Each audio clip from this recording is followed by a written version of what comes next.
Howdy, everybody. Bob Tallman for No Spin Rodeo. No politics, no BS, just hard-hitting news and rodeo commentary from two of the most trusted sources in our sport. Kendra Santos, Tommy Joe Lucia. Listen up. Here we go. Well, hello, everybody. Hello, No Spinners. Welcome to episode 97. It's Tuesday, sometime in the 1st of February. We've had a hiatus and we're back, and it's pretty cool because when we come back riding a white horse stallion. We don't screw around. I'm Tommy Joe Lucia, and the most important part of the show, the First Lady of ProRodeo Journalism, Kendra Santos. And this is No Spin Rodeo, and we have with us the CEO of the PRCA and the president of the PRCA Properties, Tom Glause. A very hot topic. He's a hot item. He's a hot item, and we wanted to talk to him. Kendra, how are you doing today? Great, thanks. How are you guys? Hello, Fantastic. Tommy Joe. Hi, Kendra. Thank you for inviting me on your show today. Thanks for being on. You got your old cowboy hat on. Are you in the passenger seat or the driver's seat? You're not driving, are you? I'm stationary. Safety I'm first. in the passenger seat. Safety first, cowboy. All right, well, let's not screw around. All of our no spinners, they just like to hear. They want to talk real. So let's talk some real here. Tom, hopefully at the end of this interview, you don't never talk to me again, but I don't think that'll be the case. So, Kendra, I'm going to let you kick off 97 with Mr. Glause, and then we'll go from there. So, rock and roll there, sister. All right. Well, basically, I feel like it's my job as a journalist to ask the questions. And so I really appreciate the access and the transparency up front. The first thing I think that would be worth taking a few minutes to do up front is to have you, Tom, kind of bring us up to speed on the general state of the PRCA and the sport of professional rodeo, where the association stands as of today, which is February 3rd, 2026. Absolutely. Let's start by recapping 2025. 2025 was an amazing year by all accounts. Whichever metrics we measure it by, it was a record-setting year. We paid out nearly $78 million in prize money throughout the year. We've targeted $80 million for 2026. I think it's important that we take a look back when we talk about $78 million payout. 2019, when I joined the PRCA, we were paying out $50 million after the NFR. 2020 was an anomaly with COVID and reduced number of rodeos, but we really went on a growth spurt in 21. We've seen our revenue or our payout increase by 50% since 2019. Also, membership is up. 2019 was kind of a turnaround year for us. Finally started to right the ship with membership. We'd seen some slight growth over 2018. Obviously, in 2020, membership was down. Excuse the coughing. I've been fighting a cold here for a week, so my apologies. But we've seen steady, consistent growth since 2020. Membership was 6,600, over 6,600 in 25. Just checked the numbers today. We're about 150 members ahead of year to date where we were February of 25. So we're happy that we're seeing increased growth. We've seen tremendous growth with our permits. Last year we had nearly 2,000 permit holders as part of the PRCA family. That's certainly the future of our sport, and we continue to see growth with our permit holders. Revenue continues to increase. In 2025, We ended the year with about 54 million in revenue. 2019, our revenue was 27 million. So we've nearly doubled our revenue since 2019.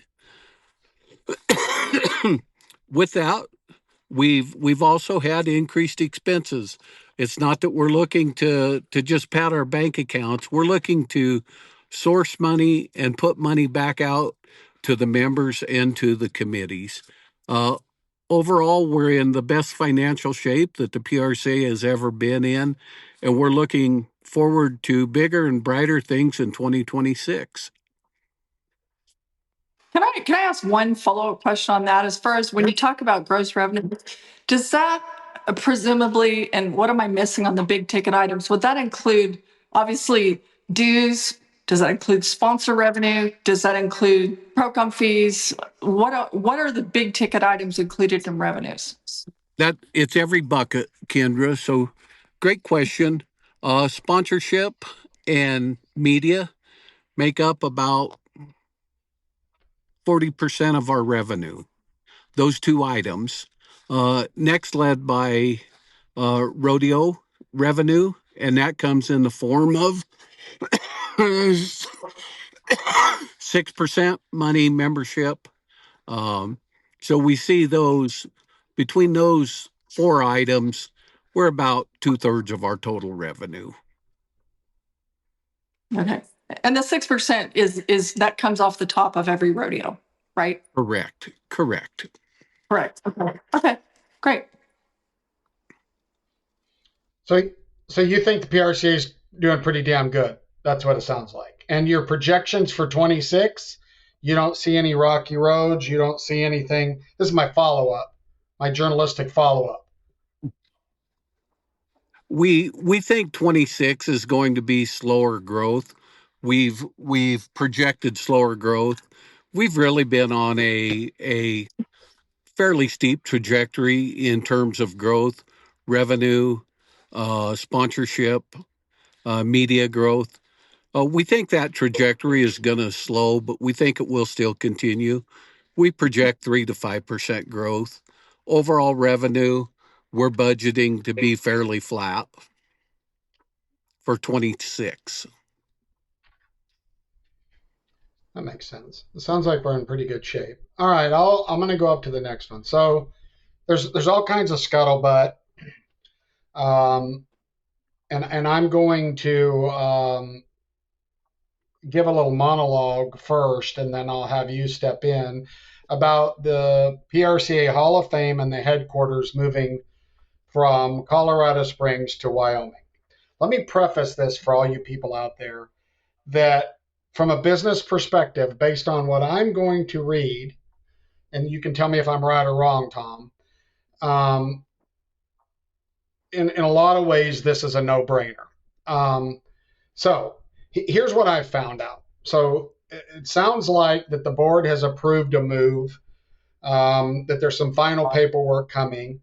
I understand that there's definitely some tax advantages to Wyoming that are not present in the leaning left state of Colorado. I think that the the rules and regulations as it relates to employees in corporate America in the state of Wyoming are probably lean towards, because it's further right, lean more towards the corporations. But let's get down to the numbers of what I found, and then you can clarify them if they're wrong, because these are some of them that are out there. Not even out there. This is what my research.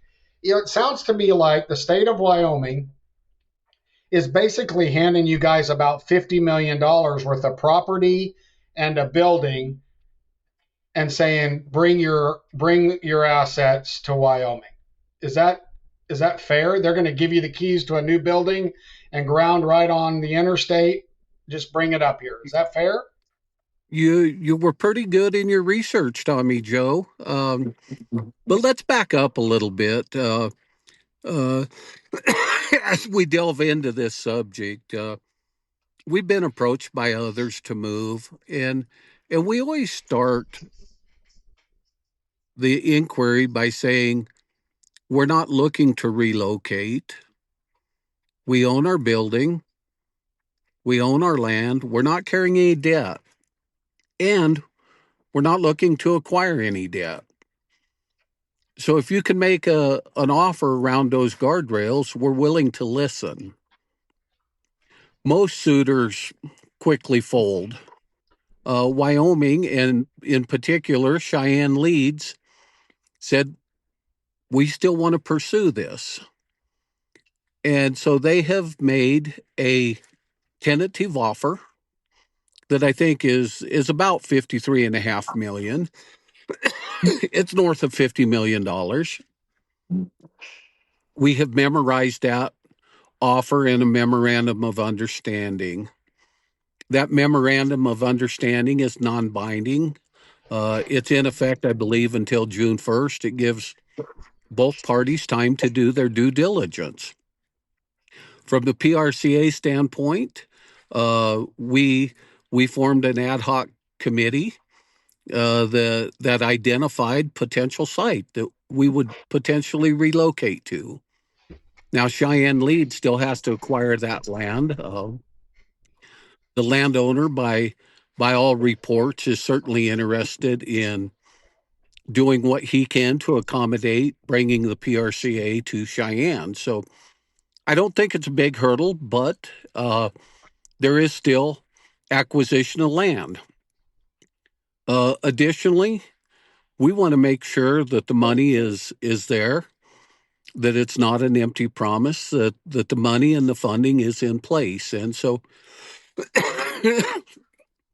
during this non-binding memorandum, it will give both sides opportunities to make sure that this is feasible and in the best interest of the PRCA and the state of Wyoming and city of Cheyenne.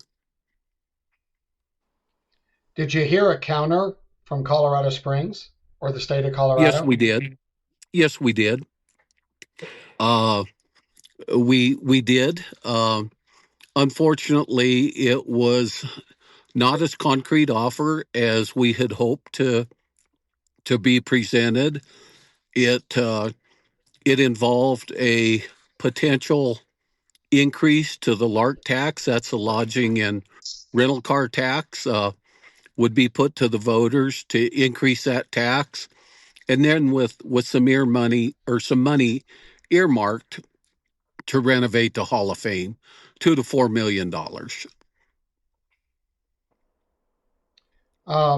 So you get around $53 million worth of assets if you go to Wyoming. You said that you own the Hall of Fame and the current building. It's probably worth $10 million.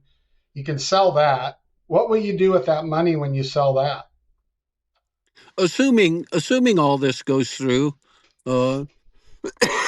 my opinion is that when it's liquidated, that money should be put in an endowment to sustain the future of the Hall of Fame. That it would support the interest on that corpus would be a steady stream of annual income to support the Hall of Fame. That's fantastic. That's fantastic. That's hard to beat. That's hard to beat. You know, I've also read that, well, there's revisionary interest. Let's just clear up that rumor. There is no revisionary interest in the memorandum of understanding. To the contrary, it states that deed will be transferred to the PRCA upon substantial completion of the move. And we identified substantial completion of the move when 80% of the positions are relocated to Cheyenne. Would it be okay with you guys if I asked a few just quick follow-up questions, like one-line answers or whatever is appropriate, but a lot of my your questions. Thank you. Okay, so a lot of my questions have been answered, but how the PRCA and the Hall of Fame are doing in Colorado Springs is a specific question to me. Where it's been since 1979, how is the hall and how is PRCA? How are they doing? I suppose financially would be the best question in the Colorado Springs. So overall, we talk about the finances of the PRCA, and that's really made up of three corporations. PRCA is a 501c6 nonprofit. Hall of Fame is a 501c3 nonprofit corporations, and then PRCA Properties is a for-profit corporation. So when we talk collectively about PRCA, we're combining all three of those corporations. So let's talk specifically about the Hall of Fame. Hall of Fame struggles financially. The PRCA and PRCA Properties financially prop up the Hall of Fame. Properties annually makes a $200,000 donation to the Hall of Fame to support their ongoing activities. The Hall of Fame this year is budgeted for about a $600,000 loss. The past few years, the Hall of Fame has had between a $300,000 to $400,000 loss. 2 years we were going to lose $400,000, and the Hall of Fame was a benefactor of a Ray Kenter's estate. He left his estate to the Hall of Fame to the tune of $450,000. That year we broke even. Last year, I think we wound up losing about $300,000. So when we talk, our overall finances are better than they ever have been. The PRCA and Properties is picking up and propping up the Hall of Fame. Well, so that begs okay. Go ahead, Kendra. Okay. That begs the question then, what are the revenue sources of the Hall of Fame? Is it people that attend and buy tickets? So we have attendance, admission. Admission is about 12,000 paid admission. We have the gift shop. We have event rentals. We do wedding venues. We do business meetings. We do other types of parties. And then we have some fundraisers. The big fundraiser is the Hall of Fame inductions with the auction, the golf tournament. That brings in roughly $250,000 in revenue. And then during Vegas, we have the gala where we recognize PRCA legends. And we also have a golf tournament, and that's $250,000 revenue. Those are the big sources. So you get 12,000 people that go through there in Colorado. So real quick, Kendra, and then I'll shut up and let you go. Pretty much 6 months out of the year in Cheyenne, there ain't anybody driving through there. But there's a lot of people there during the Cheyenne Frontier Days. Do you expect your attendance to increase in Cheyenne or decrease? Oh, I would expect it to quadruple, if not significantly higher. If you compare paid attendance to Cheyenne Frontier Days Old West Museum, they're double our attendance. Now, I would expect that we would do or should do at least double what their attendance is. And let's face it, part of our problem with our museum is it's gotten stale. It hasn't been updated. It's not what visitors are looking for in a modern experience. If you were there in the 80s, which is the first time I went to the Hall of Fame, it looks much like it did the first time I went in there. We've got the display cases. We've probably rotated out the exhibits in the display cases, but people want an interactive and immersive experience.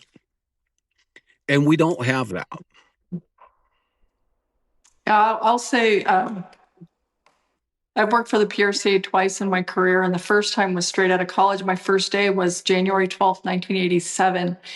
And somewhat sadly, the ProRodeo Hall of Fame looks virtually the exact same as it did in 1987. I think the same carpet's still there. It is the same brown carpet. Blue So chip. and also I think for people who who aren't as old as I am, whatever you want to, however you want to put it, haven't been around as long. The Hall of Fame has been in trouble before. There was a time where, if I'm not, I know I'm not mistaken about this. For example, the PBR gave a donation to help keep the doors open. So there has been struggle along the way. This isn't a brand new issue that there's been, struggle as far as financially. I would like to ask for clarification on, you people are looking at you about this, but you're not in this alone. And I would like to know how, in all of this conversation and decision making, the PRCA Board of Directors and the ProRodeo Hall of Fame Board of Trustees factor in as you gauge these decisions together as a team, I'm assuming, but I don't know how that works. Absolutely. The PRCA Board of Directors are really the decision makers. The Hall of Fame trustees also have a say in it. But the PRCA Board of Directors appoints the inside trustees to the Hall of Fame, and then those inside trustees appoint some outside trustees. But the majority of the Hall of Fame trustees are appointed directly by the PRCA board. So those two boards have to work in conjunction and are the ultimate decision makers. Well, so you guys will work. I mean, I think there is a misunderstanding from people that you're some sort of a dictator in this decision, but that's not the case, correct? It's not my decision to make at all. As I started the interview, we're not looking to relocate. We're perfectly content to stay in Colorado. It is my obligation as the CEO to bring opportunities to the board, explore those opportunities, and if they have merit, then the board has to be the ultimate deciding Okay. entity. It is not my decision, and I'm glad you brought up, Kendra, because I don't even have a vote. Wow. Okay. Is it too early to give us any sort of odds that this move is likely to happen, or is it too early? You know, it's really in the due diligence period. I've heard very positive things for the most part. I would say 75-80% of the comments are positive.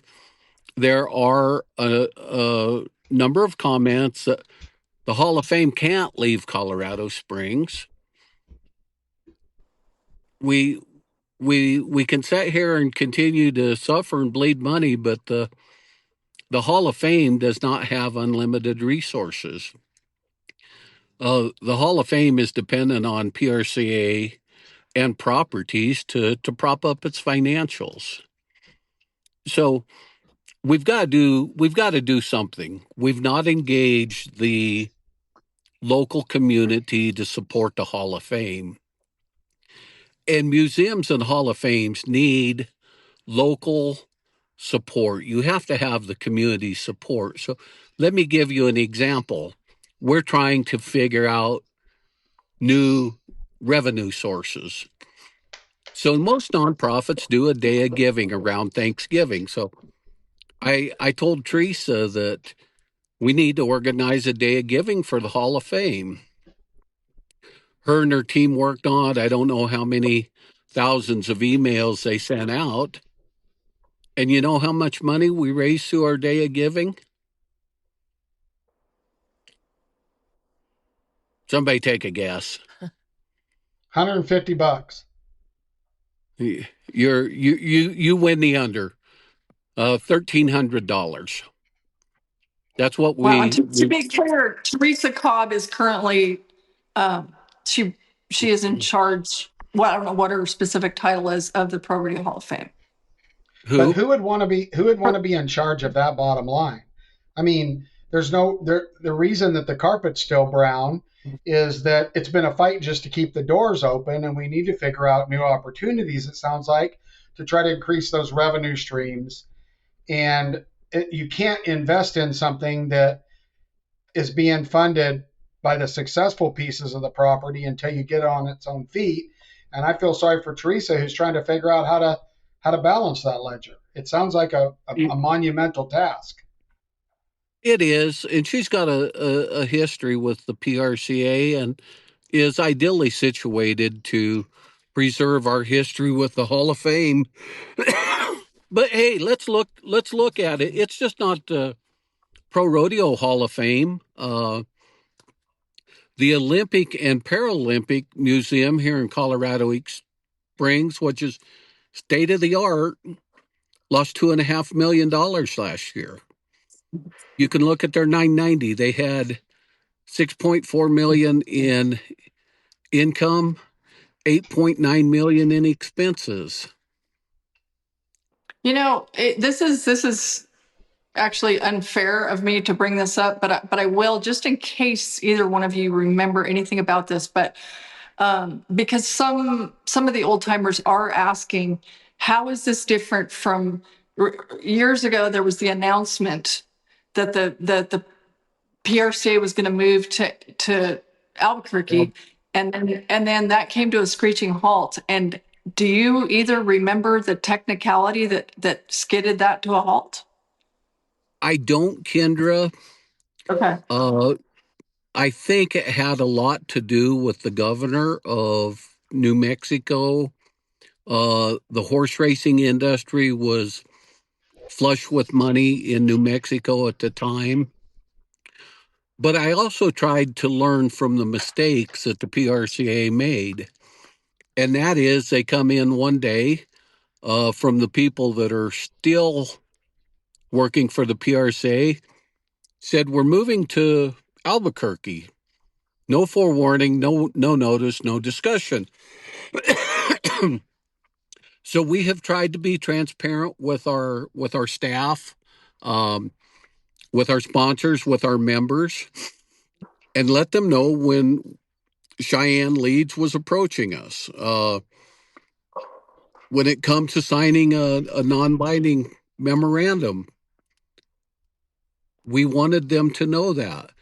It's not like this has been decided. It's moving forward. It's looking very lucrative, but the decision has yet to be made. Okay. Well, I appreciate. Tommy Joe, do you have any other follow-ups before we switch gears? Well, I just want to make sure you've got roots and history in Wyoming. So this isn't, does this have anything to do with oh, Uncle Billy or something, in your history, or was this an out of the blue approach from them? So I'm glad you asked, Tommy Joe, so we can clear it up. Kendra will know this because I grew up with her significant other, Oatberry in Nebraska. Both of us are from Western Nebraska.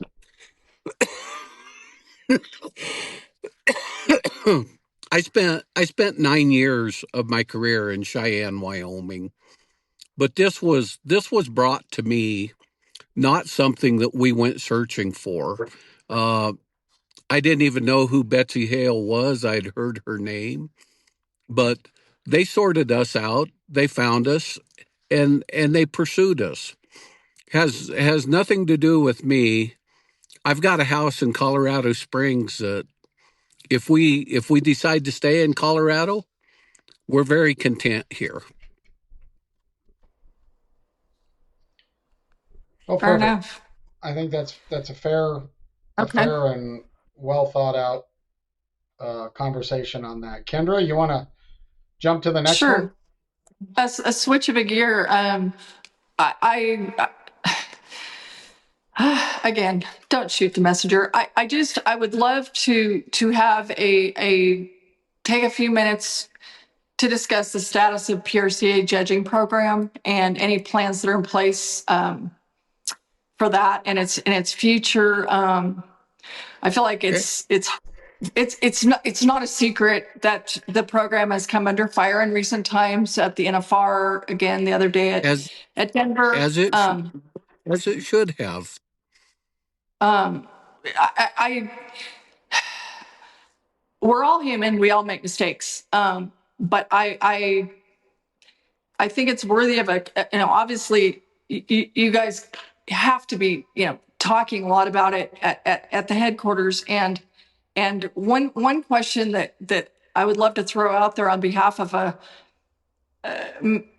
multiple time world champion that I just visited with on Sunday. And his frustration is, he said, I won, I think it was Denver years ago, and a relative of his was a clown there and made like 4 or 5 times much money being the clown as he winning an event. And he said, I want to know, are we going to allocate the money that it's going to take to bolster that program? Because all any of us wants is for the right people to win. So what's this, where does that stand as far as priorities and Well, plans?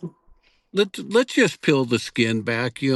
We started out talking about 2025 being a great year. How great 2025 was really overshadowed by one controversial call. One controversial call at the NFR overshadowed all of the momentum that we created in 2025. And I called it a controversial call, Kendra, because I will always believe that the judge called the best call that he seen at the time he made that call. I will always believe that. Yes, sir. Now we have implemented review at the NFR on the markout. But the review standard is different from what the judge on the arena floor calls. The review standard is clear and obvious evidence. Now, it's a judgment call on the arena floor.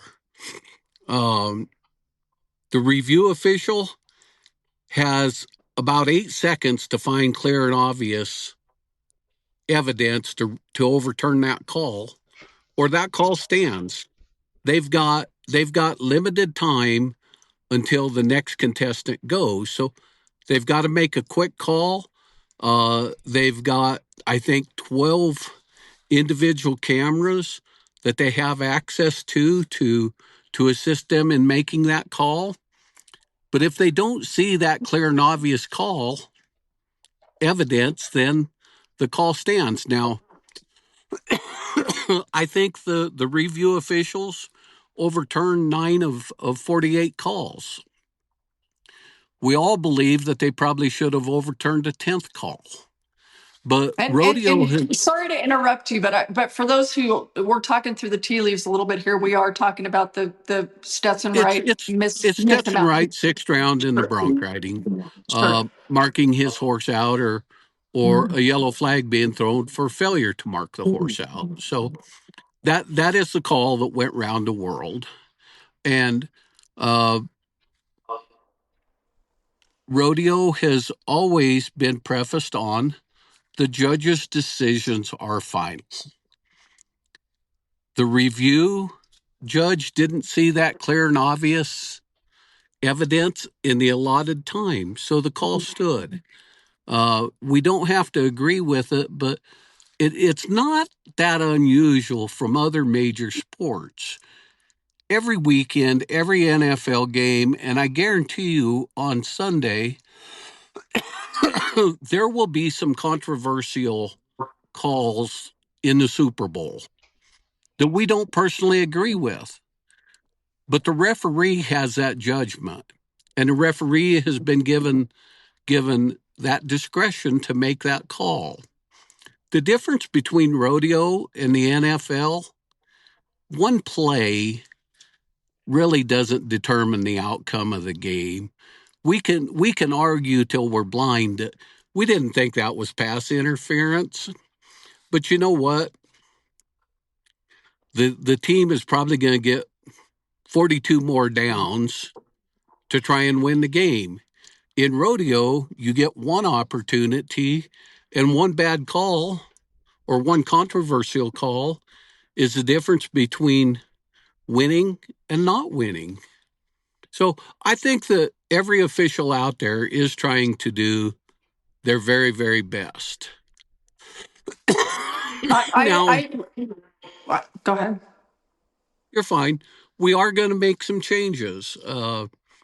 Coming out of COVID, we had 8 pro officials. We increased the number of pro officials to 12, reduced the number of rodeos they were judging.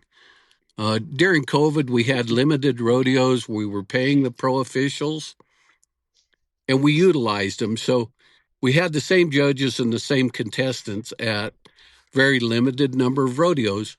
We thought expanding the program would improve results. What we're going to do is go back to 8 full-time pro officials, and those 12 pro officials are who judges the NFR. But by going back to 8, we will be able to select 4 with input from event reps where we may need more expertise.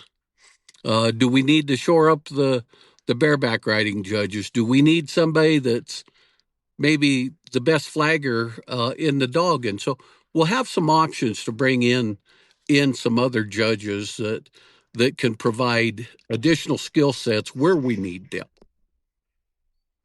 Okay. And as far as having money ear tagged for it, one of the things that was confirmed on this podcast, I don't know, a few months ago, was that sometimes college rodeo judges are making more than PRCA judges. And so will it be a priority financially? Is that, I guess, as straightforward? We budgeted probably another $500,000 for the judging program. We revamped the pay scale entirely. Our old pay scale involved judges being rated A, B, C, or D judges, and based whether they were an A, B, C, or D judge, and then how many performances a rodeo was, determined what they got paid per performance. So if you had a judge and a B judge and a pro official judging the rodeo, they were all getting paid a different amount. Under our new system, and that system of payment hadn't changed for, as near as I know, 17 years, going back to Tommy Keith, or had it even increased. So what we did was we decided we'll just assign judges based on their ability, and we broke rodeos into 4 categories: 5,000 and under, 5 to 10,000, 10 to 20,000, and 20,000 and above. Added money per event. So judges will be compensated based on how big the rodeo is, how much added money there is. The judges will make the same. And whether it's a 2-perf rodeo that adds 30,000 like San Juan Capistrano used to be, or if it's a rodeo that adds 4,500, judges will be assigned based on who applies and based on best available judge. Now, we estimate this puts about $500,000 into the judging program with a base raise for our pro officials. Okay. So I hope you have your seatbelt on, and I don't want to fog up your glasses here, but I'm going to be a critic. You pass on those judges' fees to the rodeo committees. Is that correct? Not entirely. So Okay. each committee pays a set amount for judges, Tommy. So a few years ago to now, I believe that was increased from $225 per performance to $300 per performance that the committee pays for a judge. And they get compensated more than that. Yes, they do. Okay. So a couple things. First, I'm going to And I'll say, run through that compensation with you if you want. no, I don't. I'm just asking.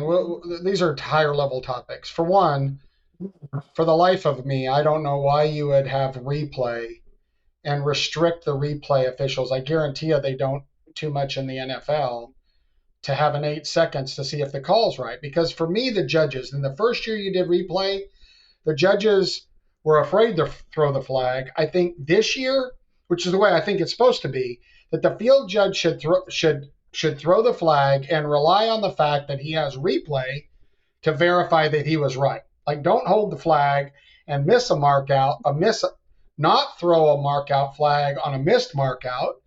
Throw the flag because you can lean on your replay officials. But if you only give those guys 8 seconds to figure out if Now it's right, let's back up. We probably disagree on that philosophy, Tommy Joe. We do not want our judges judging from the review booth. We want our judges to call what they see. If you see somebody miss a horse out, throw a flag. If you don't see them miss a horse out, don't throw a flag. well, You I agree can't with you that. can't I agree with that. But you at the can't same throw a time, flag and then say we're just going to pass it upstairs to a review official because the standard is completely different. You know, the standard when you get to the review is clear and obvious. And as we've seen with Stetson, the review official didn't think he had that clear and obvious evidence. well, it was So pretty darn we've got clear to and make the. obvious to everybody else out there looking at it. But how long did they have to look at it? That's my point. And so we have to make the right call on the field. I agree with that. I think that they should be empowered. I agree. They need to make the call that they feel on the field. But there has been times in the past where maybe that call wasn't made because it's better to take the safe route than the real route. But let's put all that aside. The next thing that I'm going to say is if you guys your gross revenues are 57 million, and it seems to be the whole premise of the PRCA, correct me if I'm wrong, is to crown champions, right? I mean, it's to involve membership, but at the end of the day, it's to, and Crown you could world disagree, champions. it's crown world champions, and that's got to be right. And it seems to me that nothing is more important than making sure that you have pro officials, like not forcing a bareback rider to flag because he's a C-level judge and that's the budget for that event. I'm just saying it seems to me that that would be a priority if I were on the board in socking money into that system to make sure that we have it the very best we can and be financially responsible at the same time. Is that I fair? mean, I don't think we're that far off. I don't think that we want to pay more money for the same outcomes Agreed. and understand that any sport from little league soccer all the way to Major League Baseball and NFL football will have some controversial calls. It's just Absolutely. part of the sport because we're asking people to make judgment calls. And then let's get to the point, irregardless of how much money we pay and we're putting more money into it, why would anyone put themselves in the position to get humiliated because they called what they thought they seen? We don't have people, we got a lot of armchair quarterbacks that judge from the Cowboy Channel. We're not just flush with people coming forth wanting to judge rodeos. Well, I can understand that because they get paid about a sixth what the announcer gets paid. Well, another thing I think that a world champion cowboy made the comment recently. There have always been missed calls in rodeo. It's just that now everybody sees it live on the Cowboy Channel, and so there are armies of couch cowboys but another thing that I think when we're talking about money and efficiencies, I can't even guess at how much it must cost, for example, to have the angles that Houston has for the telecast. No one can spit without us seeing 6 angles on that. And I don't know what that would cost, but surely it is so state of the art, and it had to have cost a fortune, I realize. But I don't know what it would take. Look who that building was built with, though, Kendra. Right. That's where the Houston Texans play. And so that is Major League, NFL, state of the art investment. Yes. And but I mean, while we're just saying, some of the perhaps there are financial considerations to everything, so okay, there's no telling. But so how do you take that state of the art design and investment to an outdoor arena such as North Platte, Nebraska? Right. Well, you spend a fortune, but the thing about it, let me clarify something. I do not think, Tom, that there's anybody in the PRCA or any judge or anybody in the replay booth that ever wants to make a bad call. Like we agree 100% agree. However, there's that old term: you got to put the right people on the bus, but you got to put them in the right seat. And I think we have to take a very close look at people thinking they're making the right call, but they've never done it. They don't actually know how it works other than the seminars and stuff. And I think that could be a root of some of the problem in my personal opinion. Now, how do you fix that?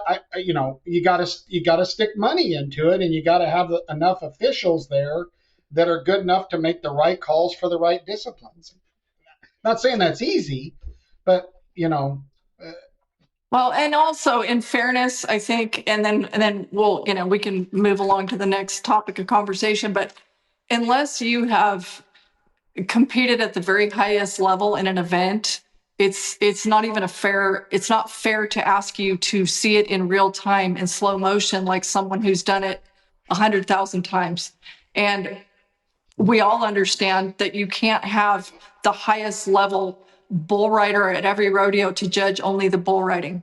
So what we're asking is really, it's almost an impossible ask to ask one human being to see things. I don't care if it's a crossfire. I don't care if it's a hung leg in the bulldogging or whatever it is. But if you've never done that, to ask someone to do that, we're not going to fix that. It's difficult. It's in real a time, it's difficult fast. task. Yes. And it happens in real time. Yes. So why don't we move along? The answer is we are trying to put more money into it. We're trying to improve those outcomes. Will it happen overnight? No. We're trying to improve the outcomes with the same pool of judges. It's not like we have an influx of new high-level talent coming in. So we have to do better at training them. We have to probably have them shadow more. But, also look at Major League Baseball. If you read the statistics, 74% of the pitches are miscalled. 13% of the strikes are actually balls. 13% of the balls that are called are actually strikes. That's 74%. We are really focusing on some very monumental calls that were unfortunate and really put the program under scrutiny.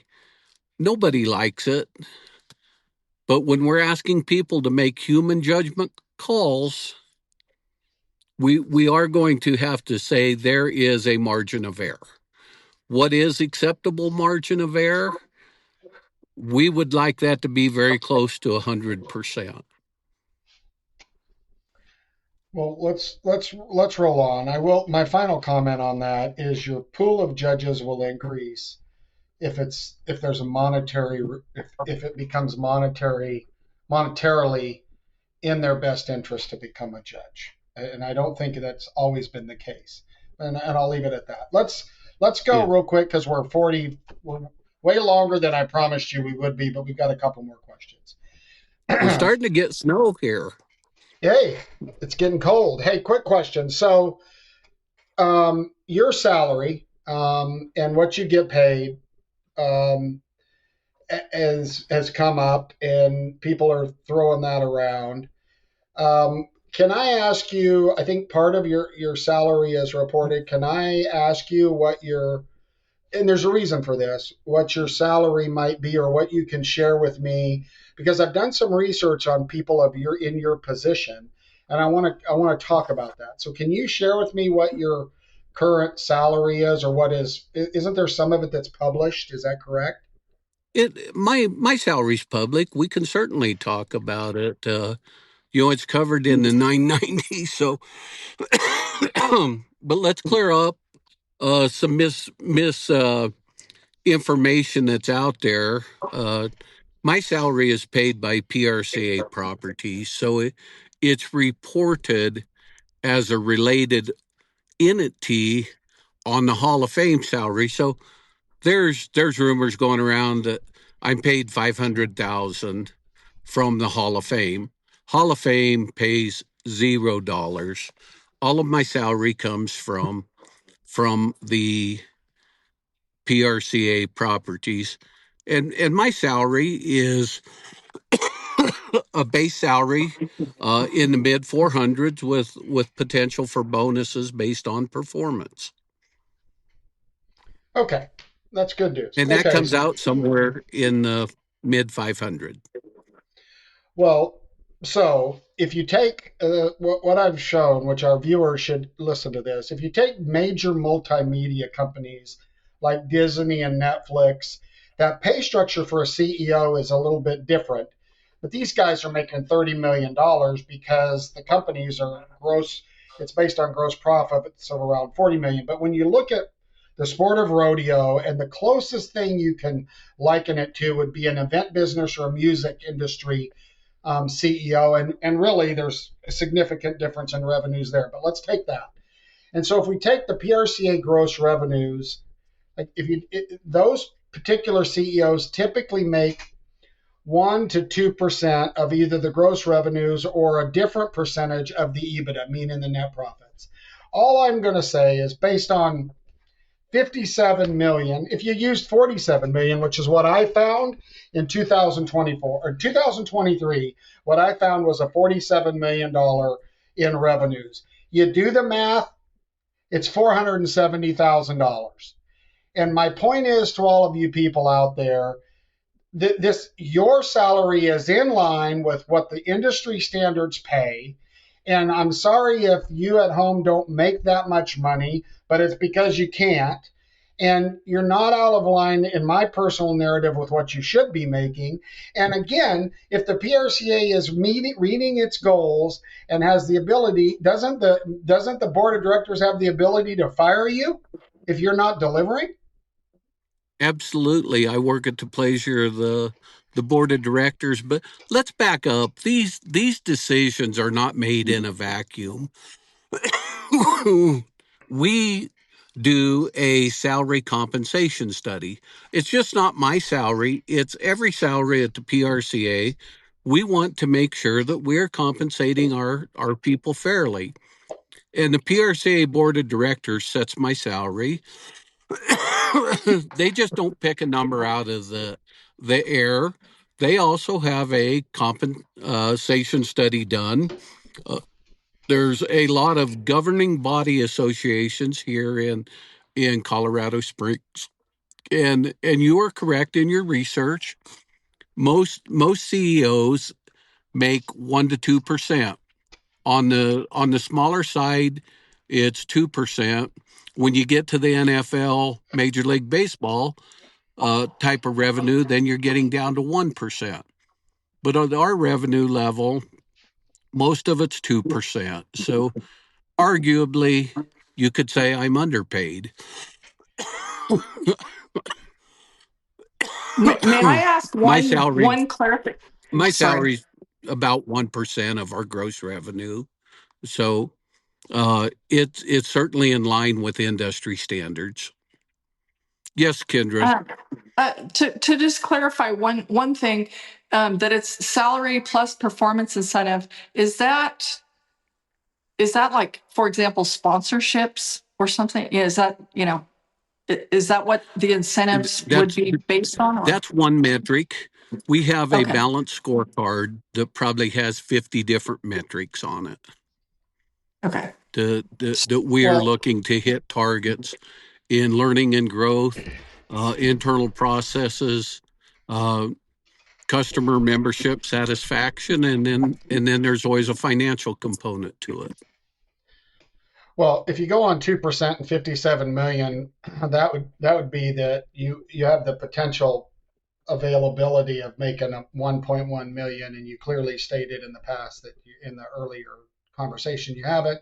So my point is, I don't care what you get paid as long as you're delivering for the membership, and the sport is increasing. I think you should get a lot of money for being the guy that has to get on these calls and answer all of these questions and be the point person for a very controversial membership based organization. So I think all of it is, in my personal narrative, a bunch of baloney.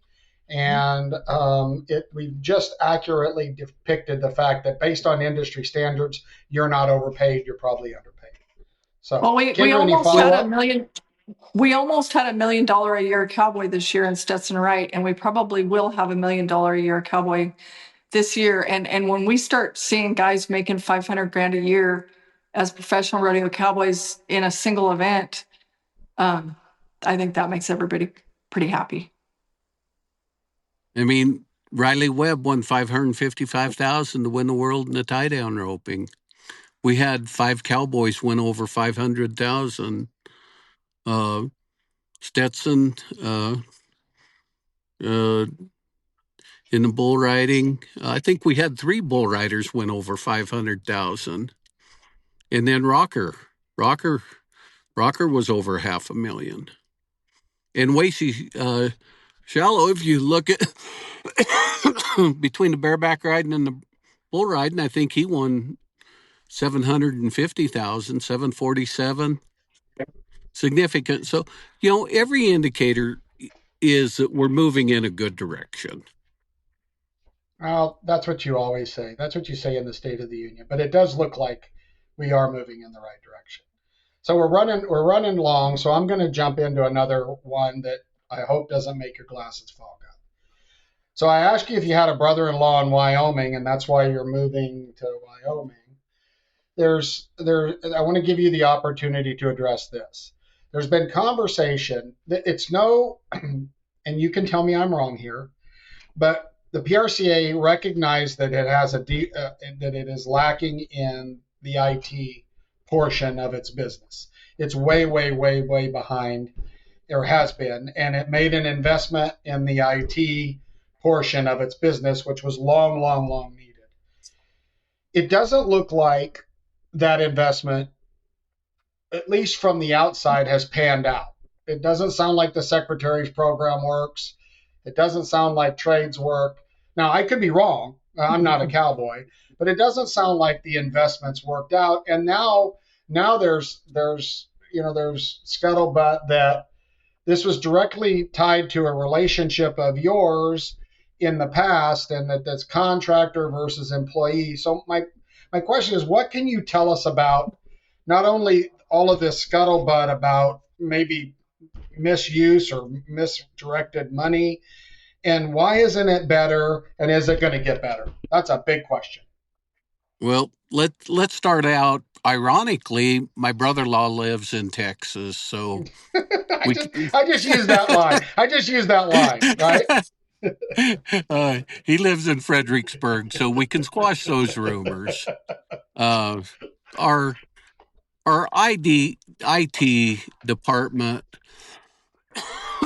has underperformed for many years. I think it's underperformed many years prior to my involvement with the PRCA.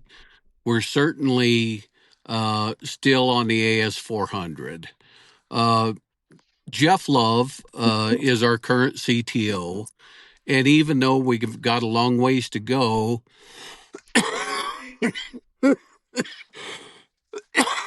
excuse me so much, I'm sorry for that.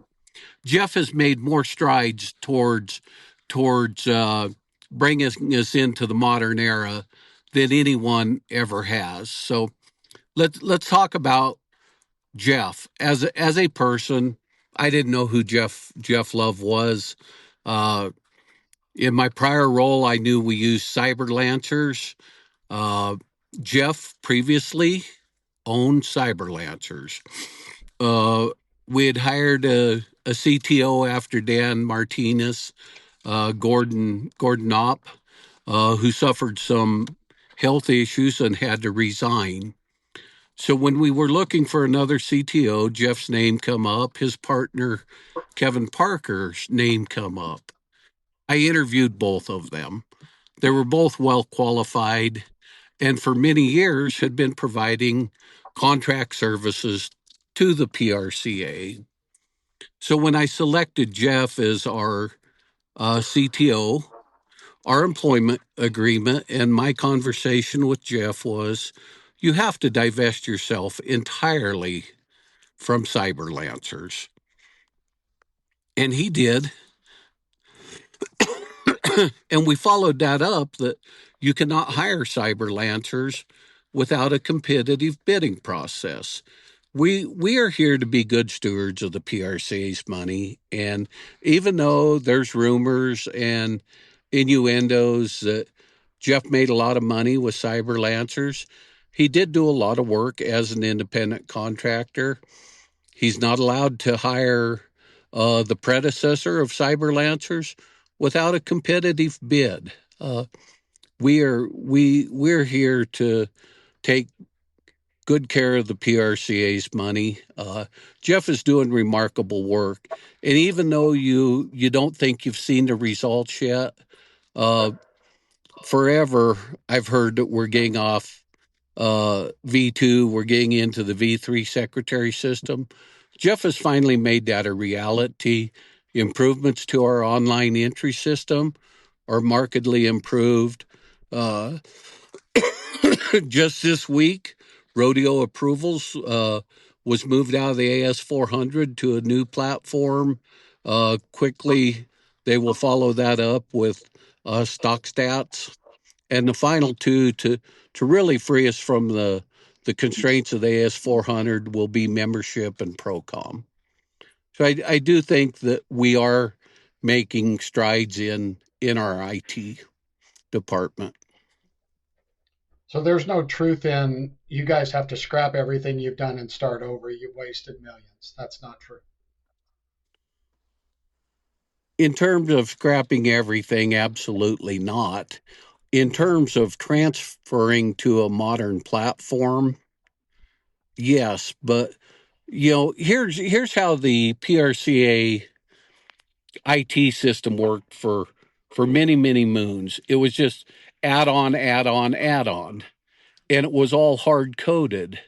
So once you have 20 years of add on coding to a hard coded system, when you change something over here on if then Y, Yep. that changes X in 3 other programs. So we have built new systems.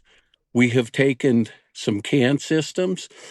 Kendra will remember that we were dependent on JD Edwards for years and years as our financial software system. We successfully moved that to Acumatica. That's all part of our IT transition is a whole office reform.